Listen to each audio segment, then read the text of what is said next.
After the big finale, my villainous husband was crushed by the hero and went bankrupt. My husband, heartbroken, walked to the rooftop to commit suicide. I grabbed him by the back of his collar, yanked him back like a chick, and he landed with a thud. Don't die. I'll earn money to support you. My strength was too much. I slammed him onto the ground. His head buzzed. Aside from swiping cards at luxury stores, have you done anything serious all these years? How are you going to earn money? My husband married me because once at a banquet, he took the wrong medication. We were caught in a compromising situation. For so many years, there was no affection, only cold, hard cash transactions. The coldness warmed my heart, and I decided to pull him out of this. I picked up my fish-killing knife, returning to my old profession. Once those annoying people are dealt with, and they stop making trouble, won't you be able to earn money? The big villain? Who's the villain here? At the end of the story, the big villain was about to jump off a building. No, not from when I just stopped him. Now his head was about to crack open, ending his villainous life. My husband, Sterling Vance, stood up, brushing dust from his shoulders. Stop with these jokes. My life is already over. I looked at Sterling's despondent face and patted his shoulder heavily. Husband, you still have me. I can gut fish, at least it's a living. You won't go hungry. Gut fish? Sterling looked at himself, then at me. The wind on the rooftop made both of us a bit disheveled. He reached out to touch my forehead. Do you have a fever? One fish at most earns $10, and I owe a mountain of debt. Don't be so naive. Oh, and let's get a divorce first, then I'll jump. That way, these debts won't fall on you, and you'll even get some insurance money. He pulled me, ready to go file for divorce. I forcefully covered his mouth and dragged him downstairs for dinner. Why so much talk? The food will get cold if we wait any longer. Sterling looked at me as if I had just escaped from a mental institution. But he wasn't as strong as me, so he could only be dragged down to eat. Once I, the fishmonger, clean up the hero and heroine, won't the big villain be able to earn money? Simple. I forcibly brought him back from the rooftop to our rented apartment. This apartment was rented by me after selling off my old luxury bags. Now Sterling couldn't earn a penny, he relied entirely on me. Actually, I had quite a bit of money in my bank account, but I couldn't explain it to Sterling. I could only make do for now. I rummaged through drawers and cupboards, pulling out my fish-killing knife. It had been too long since I'd practiced my old trade. The knife wasn't sharp anymore, so I found a whetstone and polished it until it gleamed. Sterling was utterly shocked. I've seen your file. Before you married me, you were an orphan with a fish stall. Are you going to support me by selling fish?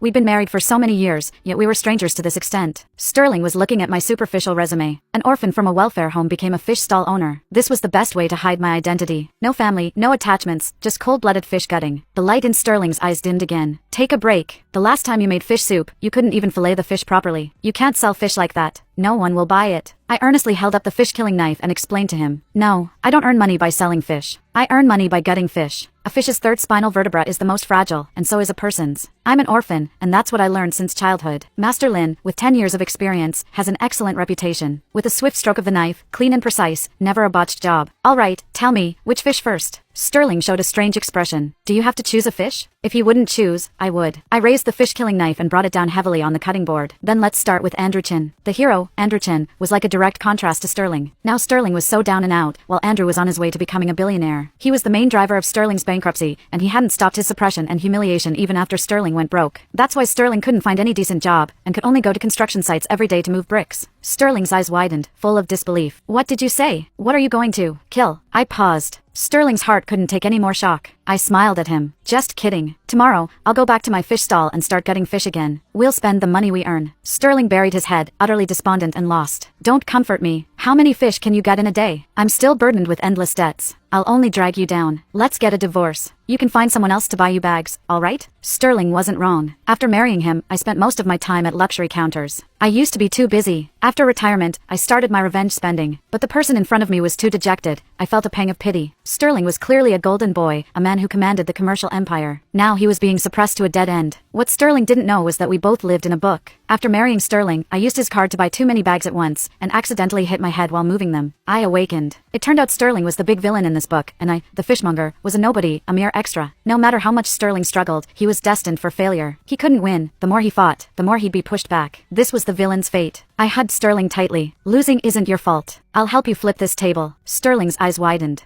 By gutting fish? Is this right? Of course, it's right. I don't just gut fish the usual way. I set up my fish stall again. In our line of work, you don't just kill. Someone also needs to clean up the scene. There's a complete process. When I set up my stall, they knew I was back in business, and organized people would contact me to place orders. I was worried that Sterling would jump off the building again if he stayed home alone, so I forcibly brought him along to the stall with me. As soon as he arrived, he inevitably reverted to his business world analysis. Your stall is in the most inconspicuous spot in the market, and your prices are so expensive. Who on earth would come here to buy fish? I sat on my small stool, looking perfectly composed. You don't understand. Those who understand will naturally buy. Sterling was now penniless and desperate. Aside from his good physique and handsome face, he had nothing else, yet standing there, he even attracted a few customers for me. However, these people all left as soon as I told them one fish cost 100,000. A 3-pound carp costs 50 at other places, and you want to sell it for 100,000? Sterling tugged at my sleeve, again looking at me as if I was a mental patient. Do you want to earn money or not? Customers want to buy, why don't you just sell to them? Sterling's gaze at me was overly strange. There were fewer than 10 fish on the stall, and I wasn't at all anxious to sell them. I grunted a few words. They're buying because of your good looks. If I sold to them, wouldn't that be like selling you? Don't worry, I have my own plan. Sure enough, Sterling stopped talking. I finally waited for the person I was expecting. Black hat, black mask, fully armed, wanting just one fish. One fish. My hand went up, then down, chopping off the fish's head and handing it to him. Here, $100,000. The person opposite quickly scanned the code, paid the money, and left with the plastic bag. Sterling was stunned. You didn't even fillet the fish for him, just chopped off the head and sold it for so much money? Isn't this robbery? He didn't understand the rules of our trade. $100,000 for one fish was very cheap. I also had to bear the risk, and the organization had to provide people to clean up the aftermath for me. This was just a friendship price for making a comeback. In the past, I wouldn't sell this fish for anything less than $1 million. One willing buyer, one willing seller. Honest trade, excellent reputation. Didn't I tell you selling fish is very profitable? Sterling, the world had turned fantastical.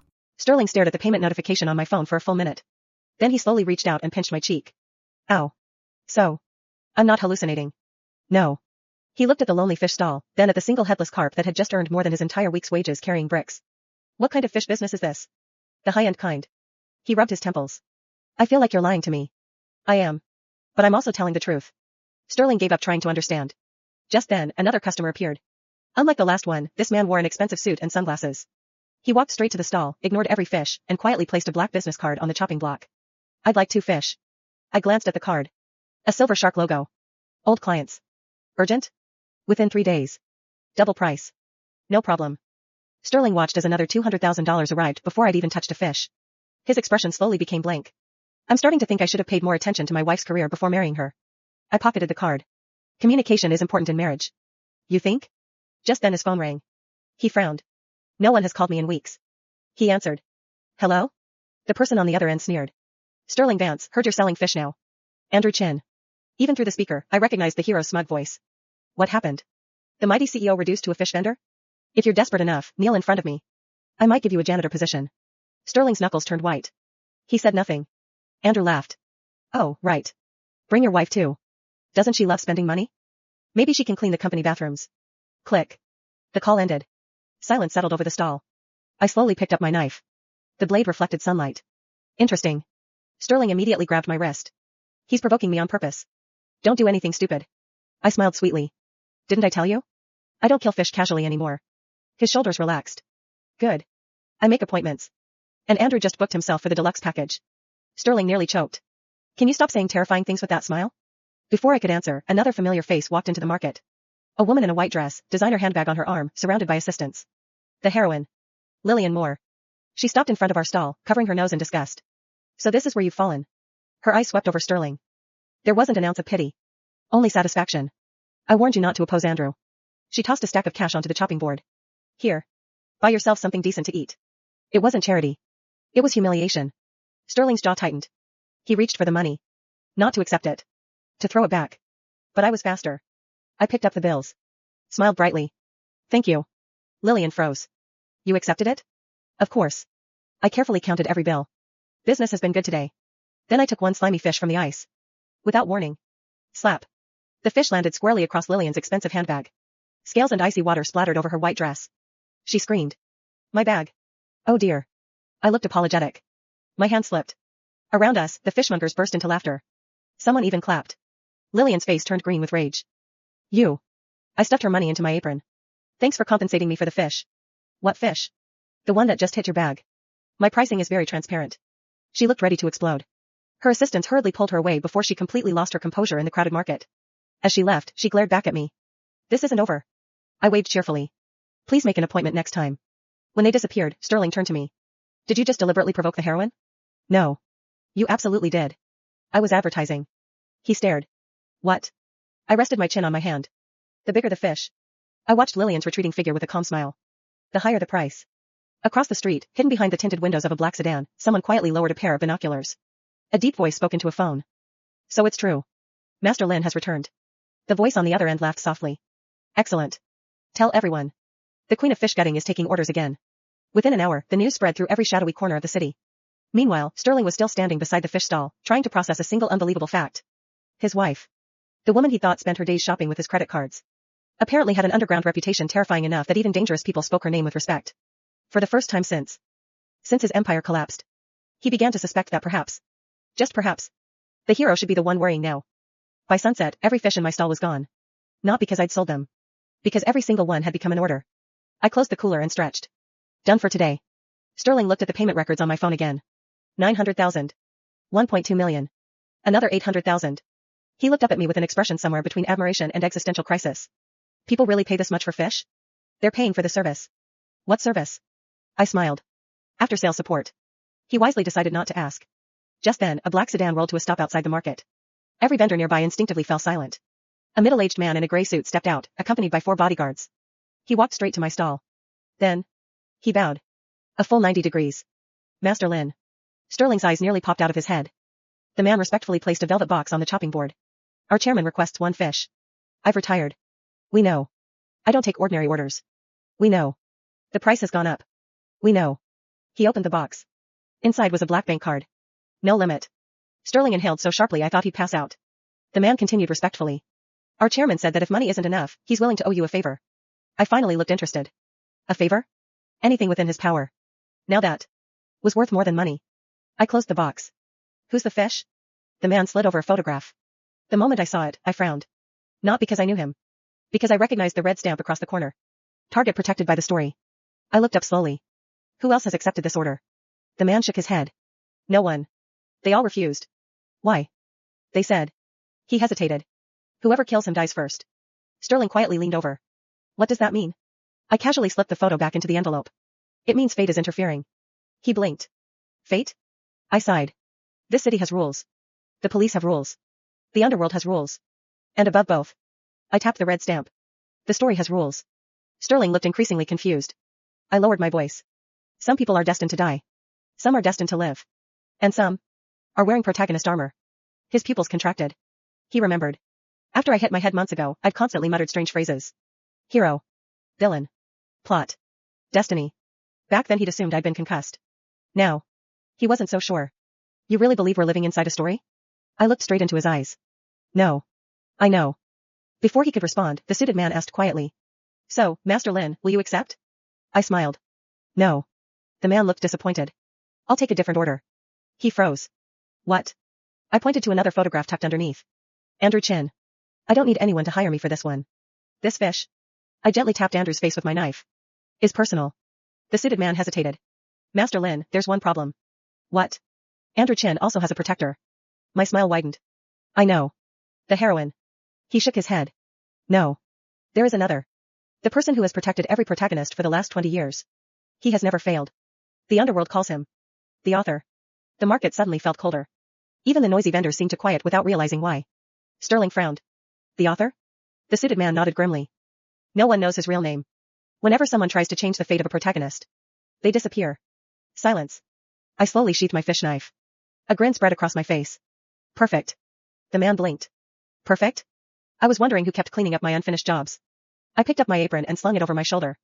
If this author wants to protect the hero. I looked toward the city's glittering skyline. Then he can come protect him in person. Behind me, Sterling buried his face in his hands. My wife is declaring war on the laws of the universe. I patted his shoulder. Not the universe. I smiled brightly. Just the writer. Sterling looked at me as though I'd finally lost my mind. The writer? The one who keeps making you lose. He let out a helpless laugh. I knew bankruptcy could drive people crazy. I just didn't expect it to drive my wife crazier than me. I didn't argue. Some truths sounded like madness until they happened in front of you. That night, after Sterling fell asleep on the worn-out sofa, I quietly left the apartment. The city looked ordinary. But to people in my line of work, the city had another face. I walked through an old alley behind the seafood market. 3 turns. 1 iron door. No sign. I knocked 3 times. Slow. Fast. Slow. The peephole slid open. A wrinkled old woman squinted at me. Master Lin? It's been a while. The iron door swung open. Inside, conversation stopped instantly. More than 20 people were seated around tables. Some were mercenaries. Some were intelligence brokers. Some specialized in forged identities. Some cleaned up crime scenes. When they saw me, every one of them stood. Master Lin. Boss. You're really alive. One younger man, who had only heard stories about me, whispered. That's her? The one who never failed? His senior immediately smacked him on the back of the head. Show some respect. I ignored the greetings and walked to the bulletin board. Hundreds of photographs covered it. Politicians. Businessmen. Gang leaders. Fraudsters. And Andrew Chin. His photo had the largest red circle around it. I tore it down. The room became deathly quiet. An older broker hurried over. Master Lin. You can't touch that one. Why not? He survives everything. There were 6 attempts. 3 accidents. 1 sniper. 2 poisonings. He walked away from all of them. Another man added. The assassins all died instead. Car crashes. Heart attacks. Gas explosions. No exceptions. I nodded. As expected. This wasn't Andrew's ability. It was the plot protecting him. A normal method would never work. The room watched me nervously. Finally someone asked. Are you still taking the job? I smiled. No. Relief swept across the room. Then I added. I'm changing careers. Everyone blinked. What? I won't be an assassin anymore. Someone cautiously asked. Then, what are you? I picked up a marker and wrote 4 words across the whiteboard. Plot consultant. Silence. I tapped Andrew's photograph. If fate saves him every time someone tries to kill him. Then stop trying to kill him. Confused looks spread through the room. I continued. The story wants him to become a billionaire. So. I drew a large X across the photo. What if we help him become one? Someone frowned. Wouldn't that make him stronger? Exactly. More confusion. I smiled. Have you ever cleaned a fish? A few people slowly nodded. You don't cut it open immediately. You fatten it first. The room suddenly understood. Eyes widened one after another. I continued calmly. The higher Andrew climbs, the harder he'll fall. The room erupted into excited murmurs. One intelligence broker laughed. So you're not fighting the plot. You're using it. I nodded. The plot protects protagonists. It doesn't protect their choices. If Andrew becomes arrogant. If he overexpands. If he makes greedy decisions because success comes too easily. I tapped the board again. Then the story itself will push him toward the edge. And when he's standing on that edge. I smiled. I'll simply give him a little shove. The room broke into applause. Even the old woman at the door chuckled. As expected of Master Lin. You've stopped gutting fish. I corrected her. No. I've just started gutting the ocean. At that exact moment, across the city, Andrew Chin was celebrating another victory. He raised a glass of champagne. Sterling Vance is finished. There's no one left who can stop me. His investors laughed along with him. None of them noticed the young waitress quietly placing another bottle of wine on the table. As she turned to leave, she lightly touched the tiny earpiece hidden beneath her hair. Her voice was almost inaudible. Master Lin. The fish has started eating the bait. From a rooftop several blocks away, I watched the lights of Andrew's celebration through binoculars. I smiled. Good. Let him eat. The hook comes later. 3 days later, Andrew Chin was on the front page of every business newspaper. Chin Capital acquires rival in record deal. Youngest billionaire's empire expands again. The television anchors praised his vision. Financial analysts called him unstoppable. The plot was doing exactly what it was supposed to. Every obstacle conveniently became an opportunity. Every crisis turned into profit. Every decision, even reckless ones, ended in applause. Sterling sat on our second-hand couch, staring at the news. He shouldn't have bought that company. It has terrible cash flow. The acquisition price was absurd. He looked at me suspiciously. You already knew? I was peeling an apple. I know he'll buy 3 more. Sterling frowned. That's impossible. Before he finished speaking, his phone buzzed. Breaking news, Chin Capital announces 3rd consecutive acquisition. Sterling slowly lowered the phone. How? I handed him the peeled apple. Because the plot rewards him. But rewards become expectations. And expectations become habits. Sterling fell silent. For the first time since his bankruptcy, his eyes regained the sharpness that had once made competitors fear him. He'll stop evaluating risk. I snapped my fingers. Exactly. That afternoon, I returned to the market. The old vendors greeted me warmly. Back again, Shaolin? Still selling $100,000 fish? I grinned. Business is booming. Before long, another masked customer appeared. 1 fish. I shook my head. Closed. The customer was stunned. But. I'm changing the menu. He hesitated before quietly asking. Master Lin, everyone says you're refusing assassination. Orders. Correct. Then, what do you do now? I pointed across the street. A young fish vendor was loudly advertising. Fresh carp. Fresh sea bass. Watch carefully. The masked man looked confused. A wealthy-looking woman approached the stall. The vendor immediately began recommending the most expensive fish. I sighed. Wrong. Then an elderly grandmother walked over with only a few bills in her hand. The vendor ignored her. I sighed again. Also wrong. The masked customer scratched his head. I don't understand. I smiled. A good fish seller doesn't decide. He lets the fish choose. The customer looked even more confused than before. Just then, the grandmother accidentally bumped into another shopper. The shopper apologized. They started chatting. Within minutes, the wealthy woman overheard the conversation and voluntarily bought 2 extra fish to donate to the grandmother. The masked customer blinked. That wasn't planned. I chuckled. No. But now everyone leaves happy. I turned toward him. My job isn't to kill people. It's to arrange meetings. Push conversations. Create opportunities. A single sentence at the right time can ruin someone far more thoroughly than a knife. He swallowed. So. Andrew Chin. I'll never touch him. What? I don't have to. That evening, Sterling finally found me sitting on the apartment balcony. He carried 2 bowls of instant noodles. I'd been thinking. I accepted one with a smile. And? You've never actually told me why you married me. I paused. That was complicated. The original reason had been an accident. A drugged banquet. A forced marriage. Years of polite distance. Cold financial arrangements. Then I awakened to the truth of the story. And somewhere along the way, watching him lose everything while still refusing to drag me down with him, the distance between us quietly disappeared. I looked at him. Do you remember the rooftop? He nodded. You wanted a divorce before dying. I did. You said you didn't want your debts to burden me. Sterling gave an awkward smile. That seemed reasonable. I shook my head. No. It was kind. He looked surprised. I've seen too many people. When they fall, they pull everyone else down with them. But your first thought wasn't yourself. It was me. The evening breeze rustled between us. Sterling lowered his gaze. I wasn't a very good husband. You were. I ignored you for years. You gave me unlimited spending. That's not the same thing. It counted. He laughed despite himself. You really are impossible. I nudged his shoulder. And yet you married me. For the first time in years, neither of us spoke about bankruptcy. Or villains. Or heroes. We simply sat together on the tiny balcony, eating cheap instant noodles while the city lights flickered below. Across town, Andrew Chin toasted another successful deal. Across the market, whispers about Master Lin grew louder. And somewhere, unseen, the invisible hand that had guided this story for so long seemed to hesitate. Because for the first time, the villain had stopped fighting fate head-on. He had begun playing a longer game. And that was something the story had never been written to expect. The next morning, Andrew Chin held a flashy press conference. Our next goal is the Vance Group. A reporter blinked. But didn't the Vance Group already go bankrupt? Andrew smiled confidently. I don't just want the company. I want every patent. Every trademark. Every piece of land. I'll erase the Vance name forever. The audience applauded. At home, Sterling silently turned off the television. He's overreaching. I smiled. Exactly. 3 days later, Andrew borrowed billions to finance another acquisition. A week later, he announced an overseas expansion. Another week, he guaranteed loans for 3 partner companies. Everyone called him a genius. Only Sterling's expression became uglier by the day. He's leveraged everything. If one project fails, he loses everything. I nodded. The fish swallowed the hook. Then I made my move. Not with a knife. With a phone call. An anonymous tip reached financial regulators. Another reached investigative journalists. Another reached Andrew's competitors. Soon, people started asking questions.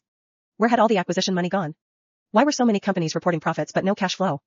Why were the same assets being used as collateral repeatedly? The investigations began. Andrew laughed them off. The media is jealous. The plot protected him once. Twice. 3 times. But every time it protected him, he became more arrogant. He doubled down. He borrowed even more. 1 month later. Crash. One overseas project collapsed. A supplier declared bankruptcy. A partner company falsified its books. The banks demanded repayment. Investors panicked. The stock price fell. 30%. Then 50. Then 70. Andrew stood in his office screaming. This wasn't supposed to happen. His assistant stammered. Sir, every bank is calling. They're freezing our accounts. The board wants your resignation. Andrew slammed his fist into the desk. No. I'm the protagonist. I can't lose. At the same time, Sterling's phone rang. It was one of his former executives. Mr. Vance. We've all resigned. If you're willing. We want to rebuild the company. Another call. A former investor. We made a mistake. Another. A former client.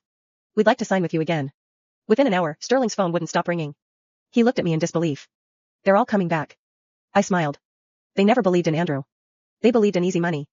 Now the easy money is gone. He stared. You planned this from the beginning. No. I simply waited. For what? For the plot to finish helping him. That evening, Andrew burst into our apartment building. His suit was wrinkled. His eyes were bloodshot.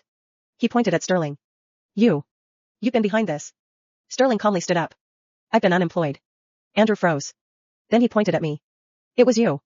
I smiled while sharpening my fish knife. Want to buy a fish? Andrew's face twisted with rage. You ruined me. I stood. Walked toward him. Then gently rested the flat of the knife on his shoulder. No. You ruined yourself. I only sold you the bait. Andrew's legs gave out. He collapsed onto the floor. Outside, sirens echoed through the street. His assistant burst into the building. Mr. Chin. The police are here. So are the tax bureau and financial investigators. They have warrants. Andrew's face turned completely white. He finally understood. The villain hadn't beaten him with violence. She had simply let his own greed do the work. As officers rushed upstairs, I looked at Sterling and smiled. Husband. I think it's time to get your company back. Sterling stared at me. Just like that? I nodded. Just like that. The next morning, the Vance Group's emergency shareholder meeting was packed.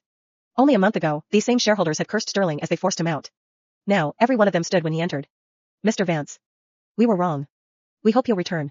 Sterling didn't even sit down. He looked around the room calmly. When I was bankrupt. How many of you answered my calls? Silence. How many of you believed I stole company money? More silence. He smiled faintly. Good. I've got my answer. He turned to leave. The entire board panicked. Mr. Vance. Please. We'll agree to any condition. Sterling finally stopped. He glanced at me. I gave him a tiny nod. Now. He turned back. My conditions are simple. Everyone who voted to force me out resigns. The conference room erupted. You can't do that. We built this company. Sterling's expression remained calm. No. My father built it.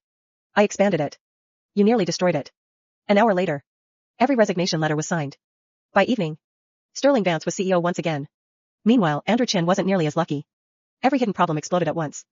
Banks froze his assets. Partners sued him. Investors demanded compensation. The media that once worshipped him now called him a fraud. Even Lillian Moore quietly disappeared from public view. When reporters surrounded her mansion asking for interviews, she announced their engagement had been a misunderstanding. Andrew watched the broadcast from a detention room. He laughed.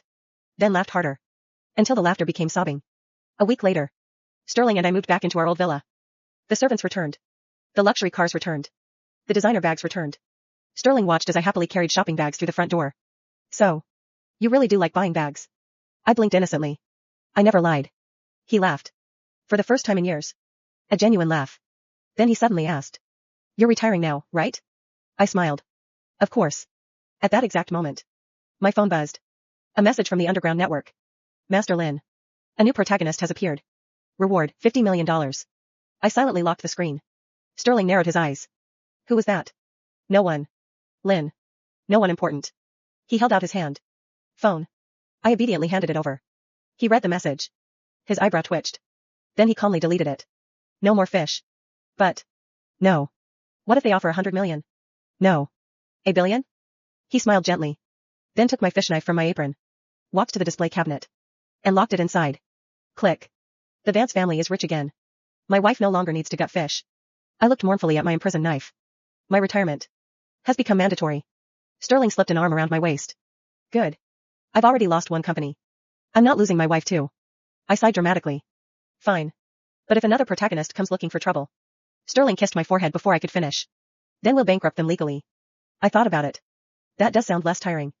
Hand in hand, the two of us walked deeper into the villa, leaving the fish knife locked away behind glass. For the first time since awakening to the story, neither the villain nor the fishmonger was fighting fate anymore. They had already won. Within a month, everything was over. Andrew Chin's empire collapsed under mountains of debt. The bank seized his assets. His shareholders abandoned him. His executives testified against him. The woman who once swore she'd love him forever held a press conference. I was deceived. She walked away without looking back. Andrew became the only one left to pay the price. Meanwhile, Sterling returned as CEO of the Vance Group. Every executive who had betrayed him was fired. Every shareholder who had mocked him begged to stay. Sterling accepted none of them. I only need people who stayed when I had nothing. Within 6 months, the Vance Group surpassed its former peak. This time, it expanded steadily. No reckless acquisitions. No gambling. No shortcuts. One afternoon, Sterling asked me. Did you know all this would happen? I smiled. I knew greed always wins. Until it loses. He laughed. I still don't understand what you actually do. I gut fish. You don't. I gut people. I mean metaphorically. That somehow sounds worse. Not long afterward, Andrew was released on bail while awaiting trial. He looked 20 years older. Gone was the confident hero. He came to our villa alone. When the guard stopped him, Sterling told them to let him in. Andrew looked at us for a long time. Finally, he asked one question. Why didn't you just kill me? I answered honestly. Because death is easy. You needed to live long enough to watch yourself lose everything. Andrew lowered his head. For the first time, he had nothing to say. He turned around and quietly walked away. Neither Sterling nor I ever saw him again. That night, I carried my old fish knife to the backyard. Sterling followed. Really retiring? I nodded. This time, for real.